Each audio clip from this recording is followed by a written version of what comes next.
Respect to all. My topic is structural, microstructural and optical properties of cobalt to zinc X nanostructure. Introduction: the structure, particle size, morphological properties, optical properties, experimental detail and the results. First one is a X-ray powder diffraction XRD. Second one is a field emission scanning electron microscope FESM. Third one is a energy dispersive X-ray spectroscopy EDX.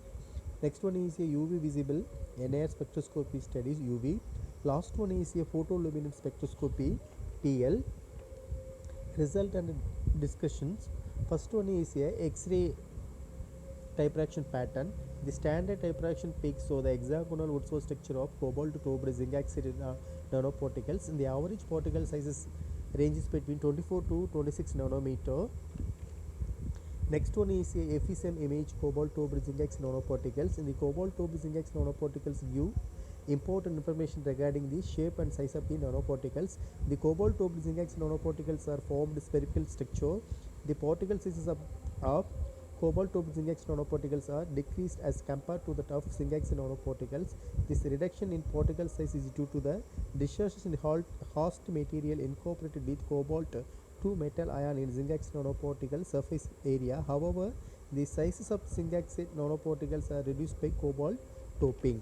Next one is a EDX analysis of cobalt to zinc X nanoparticles. From the EDX analysis, the concentration of cobalt is found to be 0.74 respectively. The chemical composition of zinc and oxygen are found to be 48.76% and 51.24% for cobalt to zinc X nanoparticles. In pure zinc X nanoparticles, only zinc and oxygen ions are detected. Next one is a UV visible NIR spectroscopy studies. In the absorption peak X's are observed at 327 nanometer, 320 nanometer, 370 nanometer and 312 nanometer for zinc oxide and cobalt to zinc X nanoparticle respectively. The band gaps are absorbed at 3.4 electron volt, 3.45 electron volt, 3.475 electron volt and 3.375 electron volt for zinc oxide and cobalt to zinc oxide nanoparticle respectively. The cobalt to zinc X nanoparticles band gap values are increased as comparing to that of pure zinc oxide nanoparticles.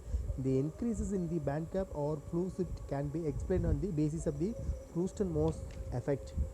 Next one is a PL spectra.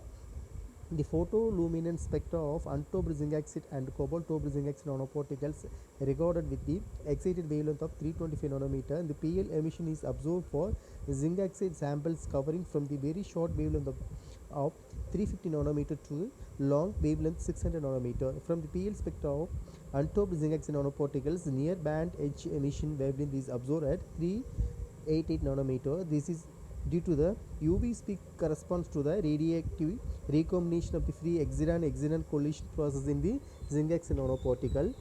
The origin of the violet emission centered at 480 nanometer for zinc X nanoparticle. It is attributed to an electron transition from a shallow toner level of the natural zinc interstices of the to the top level of the valence band. The small shift may be occur from different origins such as electron-phonon coupling, lattice distortions, localization of charge carriers due to the interface effect and point effects. For the cobalt to zinc X nanoparticles, changes in the emission values confirmed the substitution of cobalt to ions into the zinc lattice sites.